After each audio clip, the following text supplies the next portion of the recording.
പദ്ധതികൾ പലതുണ്ട് കേരളത്തിലെ കോൺഗ്രസിൻ്റെ കയ്യിൽ.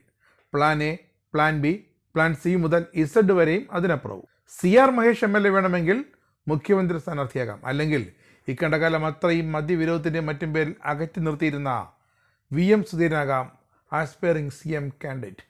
ആരും വരാം, എന്ത് സംഭവിക്കാം, എന്ത് വേണമെങ്കിലും ചെയ്യാം. പക്ഷേ 2026 ഭരണം നമുക്ക് തന്നെ കിട്ടണമെന്നാണ് കോൺഗ്രസ് നേതാക്കളുടെ ഇപ്പോഴത്തെ ഉൾവിളി. നിയമസഭാ തെരഞ്ഞെടുപ്പിൽ ജനപ്രിയരായ സീനിയർ നേതാക്കളെ മത്സരിപ്പിക്കാൻ തന്ത്രവുമായി അങ്ങനെ കോൺഗ്രസ് തലങ്ങും വിലങ്ങും അരമുറുക്കി കച്ചമുറുക്കി രംഗത്തിറങ്ങാൻ പോവുകയാണ്. തന്ത്രങ്ങളൊക്കെ കണ്ടാൽ കഴിഞ്ഞ കാലം അത്രയും ജനപ്രിയ നേതാക്കൾ ബൂത്ത് സെക്രട്ടറിമായിരുന്നു എന്ന് തോന്നിപ്പോവും. ഇത്തവണ പരമാവധി സീറ്റുകൾ പിടിച്ചെടുക്കാൻ 18 അടവും പയറ്റാനാണ് ശ്രമം.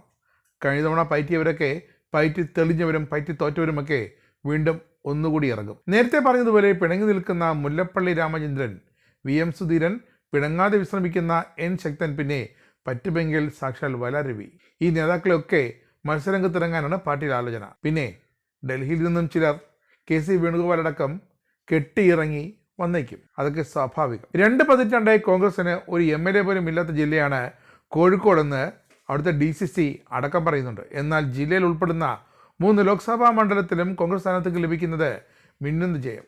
അതെങ്ങനെയെന്ന് ചോദിക്കുന്ന കോൺഗ്രസ് കുഞ്ഞുങ്ങളോട് മുല്ലപ്പള്ളി രാമചന്ദ്രനെ ഒന്ന് കാണാൻ പറഞ്ഞാൽ മതി, എല്ലാം പറഞ്ഞു തരും. മുല്ലപ്പള്ളി രാമചന്ദ്രൻ മത്സരിച്ച 2 തിരഞ്ഞെടുപ്പിലും കോഴിക്കോട് ജില്ലയിൽ കോൺഗ്രസ് മത്സരിക്കുന്ന 2 നിയമസഭാ മണ്ഡലങ്ങളിലും കിട്ടിയത് കനത്ത ഭൂരിപക്ഷം. അത് ചരിത്രം. പക്ഷേ ഇന്നെല്ലാവരും മറന്നുപോയി. മുല്ലപ്പള്ളി നിയമസഭയിലേക്ക് ഇറങ്ങിയാൽ ഈ സീറ്റുകളിൽ 1 or 2 പിടിച്ചെടുക്കാമെന്നാണ് കണക്കുകൂട്ടൽ.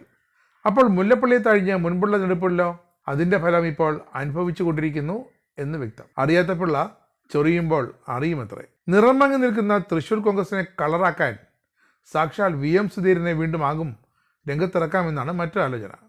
മുരളീധരൻ്റെ കയ്യിൽ നിന്നും ചരടുപൊട്ടി പറന്നുപോയ പട്ടം ഇതുവരെ നിലത്തിറങ്ങിയിട്ടില്ല എന്നുകൂടി ഓർക്കണം. മത്സരരംഗത്തേക്ക് ഇനി ഇടാനില്ലേ എന്ന് പ്രഖ്യാപിച്ചതാണ് നേരത്തെ തന്നെ VM സുധീരൻ. 16 വർഷം സുധീരൻ MLA ആയിരുന്ന മണ്ഡലം തിരിച്ചു പിടിക്കുന്നതിനൊപ്പം ജില്ലയിലെ മത്സരത്തിനാകെ ഒരു മുന്നേറ്റം ഉണ്ടാക്കുമെന്നാണ് ഇപ്പോഴത്തെ കണക്കുകൂട്ടൽ.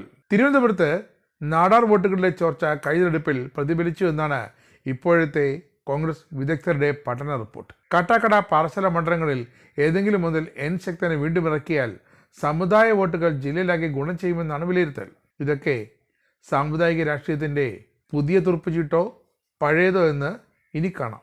വട്ടിയൂർക്കാവിൽ K മുരളീധരൻ ഒന്നുകൂടി മത്സരിച്ചാൽ തിരുവനന്തപുരത്ത് തിരിച്ചുവരവ് ഉണ്ടാകുമെന്നാണ് പ്രതീക്ഷ. KPCC ഓഫീസ് സെക്രട്ടറിക്കും PROയ്ക്കും വരെ ഇത്തവണ സീറ്റ് നൽകിയേക്കും. കാരണം കേരളത്തിലെ മുഴുവൻ നേതാക്കളെയും ഏറ്റവും കൂടുതൽ ഡീൽ ചെയ്യുന്നത് അവരാണല്ലോ. അപ്പോഴാണ് കോൺഗ്രസിൻ്റെ കൂടപ്പിറപ്പായ അകറ്റി നിർത്തലിൻ്റെ രോദനങ്ങൾ ചിലയിടത്തു നിന്നും കേട്ടത്. അതിലൊരാൾ പുതുപ്പള്ളിയിലെ ശക്തനായ അച്ഛൻ്റെ ശക്തനായി വരുന്ന മകനാണ്. തങ്ങളുടെ കഴിവുകൾ വേണ്ടവിധം പാർട്ടി ഉപയോഗപ്പെടുത്താത്തതിലെ അതൃപ്തി ഹൈക്കമാൻഡിനെ അറിയിച്ച് കോൺഗ്രസിലെ യുവ നേതാക്കൾ ഒരാഴ്ച കഴിഞ്ഞു. പക്ഷേ ആ ടീമിൽ ചാണ്ടി ഉമ്മനെയും CR മഹേഷിനെയും പെടുത്തിയില്ല. ഇത് കേൾക്കുമ്പോൾ എന്തോ ഒരു കനത്ത കല്ലുകടി. സംസ്ഥാനത്തിൻ്റെ ചുമതലയുള്ള AICC നേതാവ് ദീപദാസ് മുൻഷിയെ യുവ തുർക്കികൾ തങ്ങളുടെ പരിഭവം അറിയിച്ചത് ഇങ്ങനെ. CPM അതിൻ്റെ 2ാം നിരയെ നേതൃരംഗത്തേക്ക് ഉയർത്തുമ്പോൾ ഏറെ ജനകീയരായ കോൺഗ്രസിലെ യുവ നേതാക്കളെപ്പോലും വിശ്വസ്തലെടുക്കാനോ കളത്തിലിറക്കാനോ സംസ്ഥാന കോൺഗ്രസ് നേതൃത്വം തയ്യാറാകുന്നില്ല എന്നാണ്. ഇതിനപ്പുറം ഒരു സോദാഹരണ വിവരണം ദീപദാസ് മുൻഷിക്ക് താങ്ങാനുമാകില്ല. എല്ലാം വ്യക്തമായി മനസ്സിലാകുകയും ചെയ്തു. പക്ഷേ പഴയ തിരുത്തൽവാദി യുവ തുർക്കി G കാർത്തികനോളം വരില്ലെങ്കിലും സംഘടനാ പ്രശ്നങ്ങൾ കൈകാര്യം ചെയ്യുന്ന നേതൃത്വത്തിൻ്റെ രീതിയോടും സമീപനത്തോടും യുവ നേതാക്കൾ അതൃപ്തി അറിയിച്ചിട്ടുണ്ട്. ഒരാഴ്ചയാകുന്നു. എവിടെ പരിഹാരമെന്ന ചോദ്യത്തിന് മറുപടിയില്ല. AK ആന്റണി തൻ്റെ 30ാം വയസ്സിൽ KPCC പ്രസിഡന്റും മുഖ്യമന്ത്രിയുമായി. ഇപ്പോൾ തങ്ങളുടെ അവസ്ഥയോ എന്നാണ് ഒരു മുതിർന്ന നേതാവ് ചോദിച്ചത്. കോൺഗ്രസ് അധ്യക്ഷൻ മല്ലികാർജ്ജുൻ ഖാർഗെയും രാഹുൽ ഗാന്ധിയും AK ആന്റണി 30ാം വയസ്സിൽ KPCC പ്രസിഡന്റും മുഖ്യമന്ത്രിയുമായി. ഇപ്പോൾ തങ്ങളുടെ അവസ്ഥയോ എന്നാണ് ഒരു മുതിർന്ന യുവാവ് ചോദിച്ചത്. കോൺഗ്രസ് അധ്യക്ഷൻ മല്ലികാർജ്ജുൻ ഖാർഗെയും രാഹുൽ ഗാന്ധിയും പങ്കെടുക്കുന്ന ഒരു വലിയ യോഗം വരുന്നുണ്ടത്രേ. ആ യോഗത്തിന്റെ തീയതി റംസാന് ശേഷം പ്രഖ്യാപിക്കുമത്രേ. പക്ഷേ ചാണ്ടിയുമനും CR മഹേഷും അകറ്റി നിർത്തവരും നേരത്തെ തന്നെ അന്നത്തെ പ്രവേശന പാസുകൾ വാങ്ങി വെച്ചോണം. കാരണം SPG ആയിരിക്കും അത്രേ അന്ന് പാസ് നൽകുക രാഹുൽജിയെ കാണാൻ വേണ്ടി. അപ്പോൾ ഇനിയെല്ലാം സൂക്ഷിച്ചു വേണം യുവ തുർക്കികളെ. പിന്നെ രാഹുൽ ഗാന്ധിക്ക് എന്താണ് തിരുത്തൽവാദമെന്നും യുവ തുർക്കികളുടെ ലക്ഷ്യം എന്താണെന്നുമൊക്കെ ഒന്ന് തുടക്കത്തിൽ തന്നെ പറഞ്ഞു കൊടുത്തേക്കണം. നിങ്ങൾക്കും ആനന്ദ മീഡിയയുടെ പ്രേക്ഷകരിൽ ഒരാളാകണ്ടേ?